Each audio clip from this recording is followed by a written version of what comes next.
José Manuel, ti hai xa uns anos que eres invidente, non? E imagino que ese episodio cambiou a túa vida. Cambiou moito, moito. Isto foi no ano 96. E que foi o que pasou? Por que quedaches invidente? Un tratamento médico moi fuerte que empezou a mejorar as venas capilares e eso, hasta que chegou aos ollos.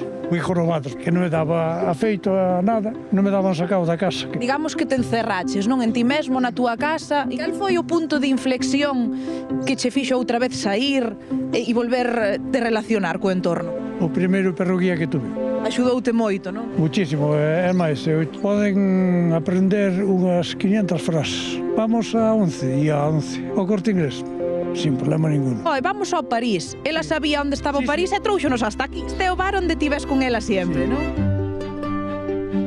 Ti levas agora mesmo uns 3 aniños con ela, non? Con ela, sí. Tuve outro que se chamaba Heroi, e sí, era moi bueno, moi bueno. Estivemos en Roma, o primeiro perro que entrou na Capilla Sistina. O bastón pódome perder, pero con ela non. Deronme varios infartos. E unha vez subindo esa calle que ven do polideportivo, me parecía que me estaba dando un infarto. Entonces parase diante de min, ponse diante de min e ponme os pés nos ombros. Ela sabía, non? O que che estaba pasando. Sí, fomos ao médico máis tarde e tal, xa nos mandaron para a residencia e... Salvouche a vida, podémolo dicir. Sí, sí. Que son os teus ollos, non? Sí, justo. Xustiño.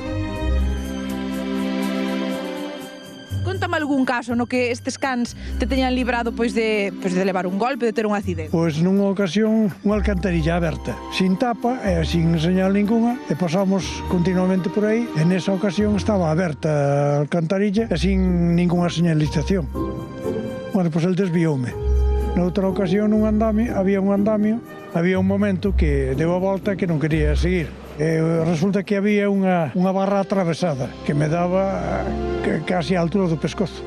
Claro, ela sabía que non pasabas por aí. Que non pasaba. Está claro que son unha axuda increíble para a mobilidade, non? Pero no teu caso tamén para o sentido emocional, non? Hombre, eso é moi importante. É importante tamén que a xente saiba o que se pode e o que non se pode facer con estes cans guías, non? Cando están traballando hai que ter cuidado. Cando están traballando non se lles debe nin falar, nin tocarlles, porque é un peligro para o que o leva.